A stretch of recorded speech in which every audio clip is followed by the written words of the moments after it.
माइंडस्टिक्स foundation trust name.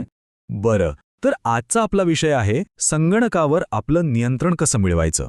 आपण सगळेच रोज computer वापरतो, बरोबर? पण त्यातल्या ज्या काही सिक्युरिटी सेटिंग्ज असतात त्या आपल्यासाठी बऱ्याचदा एक कोडं बनून राहतात. तर आजच्या या भागात आपण हेच समजून घेणार आहोत की आपल्या मशीनवर पूर्ण ताबा कसा मिळवायचा आणि त्यातील सुरक्षा वैशिष्ट्ये नेमकी काय आहेत.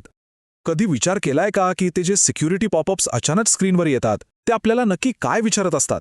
म्हणजे आपण अनेकदा काही विचार न करता सरळ येस किंवा अलाउवर क्लिक करून टाकतो, पण कम्प्युटर खरंच आपल्याला काय सांगू पाहतोय? चला आज याच प्रश्नाचं उत्तर शोधूया. तर संगणकावर ताबा मिळवण्याचा जो पहिला आणि सगळ्यात महत्त्वाचा टप्पा आहे तो म्हणजे युजर अकाउंट समजून घेणं. सोप्या भाषेत सांगायचं तर हे म्हणजे आपल्या घराच्या चाव्यांसारखंच आहे. आपल्याकडे वेगवेगळ्या चाव्या असतात आणि प्रत्येक चावीचं काम ठरलेलं असतं, बरोबर? आता युजर अकाउंट म्हणजे काय, तर ते फक्त लॉग इन करण्यापुरतं मर्यादित नाहीये. हे एक संपूर्ण प्रोफाईल आहे जे संगणकाला सांगतं की आपण कोण आहोत आणि आपले अधिकार काय आहेत. म्हणजे आपलं डेस्कटॉप वॉलपेपर कसं असेल, आपले सेव्ह केलेले पासवर्ड्स कुठे असतील आणि महत्त्वाचं म्हणजे आपण कोणत्या फाईल्स उघडू शकतो हे सगळं युजर अकाउंट ठरवतं. थोडक्यात सिस्टीममध्ये काय करायचं आणि काय नाही याची ही एक प्रकारे नियमावलीच आहे. आता बघा, युजर अकाउंट्सचे मुख्य 2 प्रकार आहेत. एक म्हणजे ॲडमिनिस्ट्रेटर आणि दुसरं स्टँडर्ड. ॲडमिनिस्ट्रेटर अकाउंट म्हणजे जणू काही मास्टर कीच. या चावीने सिस्टीमचं कुठलंही कुलूप उघडता येतं, म्हणजे सॉफ्टवेअर इन्स्टॉल करणं, सेटिंग्ज बदलणं, सगळं काही.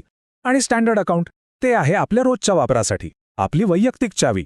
आणि म्हणूनच एक गोष्ट कायम लक्षात ठेवली पाहिजे, रोजच्या कामासाठी नेहमी स्टँडर्ड अकाउंटच वापरावं. ॲडमिन अकाउंट फक्त तेव्हाच जेव्हा काहीतरी खूप महत्त्वाचं इन्स्टॉल किंवा बदलायचं असेल. ठीक आहे, म्हणजे युजर अकाउंट्स म्हणजे चाव्या हे तर आपल्याला कळलं. मग परवानग्या किंवा परमिशन्स म्हणजे काय? तर हे म्हणजे ते नियम जे ठरवतात की कोणती चावी कोणतं कुलूप उघडू शकते. आणि हो, ह्या नियमांचे पण वेगवेगळे स्तर असतात. हे बघा, इथे परवानग्यांचे काही स्तर दिले आहेत, जसं की फुल कंट्रोल. नावाप्रमाणेच इथे सगळं काही करण्याची परवानगी आहे. फाईल्स तयार करा, बदला, काहीही. त्याच्या खाली आहे मॉडिफाय, मग रीड अँड एक्झिक्यूट आणि फक्त रीड म्हणजे फक्त फाईल बघायची परवानगी. यावरून एक गोष्ट लक्षात येते की संगणक प्रत्येक युजरच्या प्रत्येक लहान सहान कृतीवर किती बारकाईने लक्ष ठेवू शकतो. चला आता भेटूया आपल्या कम्प्युटरच्या डिजिटल गार्डला. याचं नाव आहे युजर अकाउंट कंट्रोल किंवा सोप्या भाषेत UAC. याचं काम अगदी एखाद्या सुरक्षा रक्षकासारखंच आहे. सिस्टममध्ये होणाऱ्या प्रत्येक महत्त्वाच्या बदलावर तो नजर ठेवून असतो. म्हणजे नेमकं काय होतं? तर जेव्हा एखादा सॉफ्टवेअर किंवा प्रोग्रॅम आपल्या सिस्टीममध्ये काहीतरी मोठा बदल करण्याचा प्रयत्न करतो, तेव्हा हा UACमध्ये येतो आणि आपल्याला विचारतो, हे करू का? अर्थात त्यासाठी ॲडमिनिस्ट्रेटरची परवानगी लागते. हे एक प्रकारे आपल्या कॉम्प्युटरसाठी एक सुरक्षा कवचच आहे. हा पॉपअप हा तर आपल्या सगळ्यांच्या ओळखीचा आहे, नाही का? हाच तो क्षण आहे जेव्हा आपल्या डिजिटल गार्ड UAC कामाला लागतो. तो आपल्याला थेट विचारतो, या प्रोग्रॅमला महत्त्वाचे बदल करण्याची परवानगी द्यायची आहे का? याची खात्री आहे? आता या पॉपअपवर एक लहानशी शील्ड असते. तिचे रंग खूप महत्त्वाचे आहेत.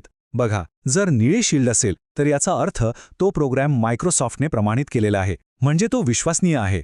निळी पिवळी शील्ड म्हणजे प्रोग्रॅम विंडोजचा भाग नाही, पण त्यावर विश्वास ठेवता येतो. पण जर पिवळी शील्ड दिसली तर जरा थांबा आणि विचार करा, कारण त्या प्रोग्रॅमचा पब्लिशर अज्ञात आहे. आणि जर लाल शील्ड दिसली तर याचा अर्थ स्पष्ट आहे, तो प्रोग्रॅम ब्लॉक केलेला आहे, तो धोकादायक असू शकतो. त्यामुळे पुढच्या वेळी या रंगांकडे नक्की लक्ष द्या. मग हा UAC पॉपअप येतो तरी कधी? तर साधारणपणे जेव्हा आपण एखादं नवीन सॉफ्टवेअर इन्स्टॉल करतो किंवा काढतो, सिस्टीमच्या सेटिंग्जमध्ये बदल करतो, फायरवॉलमध्ये काही बदल करतो किंवा अगदी विंडोज अपडेट करतो, तेव्हा हा गार्ड आपल्याला विचारायला येतो. थोडक्यात प्रत्येक महत्त्वाच्या बदलाच्या वेळी तो आपली परवानगी मागतो. बरं, हे तर झालं मूलभूत सुरक्षेबद्दल. आता एका थोड्या प्रगत आणि खूपच इंटरेस्टिंग संकल्पनेकडे वळूया. ती म्हणजे व्हर्च्युअल मशीन. हे एक असं तंत्रज्ञान आहे जे आपल्याला प्रयोग करण्यासाठी एक पूर्णपणे सुरक्षित जागा देतं. व्हर्च्युअल मशीन म्हणजे नेमकं काय? कल्पना करा की तुमच्या कॉम्प्युटरच्या आतच एक दुसरा पूर्णपणे स्वतंत्र कॉम्प्युटर आहे. हे एक सॉफ्टवेअर आहे जे अगदी खऱ्याखुऱ्या संगणकासारखं काम करतं. ते तुमच्या डेस्कटॉपवर एका विंडोमध्ये चालतं, पण ते तुमच्या मुख्य सिस्टीमपासून पूर्णपणे वेगळं असतं. मग याचा उपयोग काय? खूप आहेत. समजा आपल्याला लिनक्ससारखी एखादी नवीन ऑपरेटिंग सिस्टम वापरायची आहे, पण आपल्या मुख्य कॉम्प्युटरवरती इन्स्टॉल करायची नाही.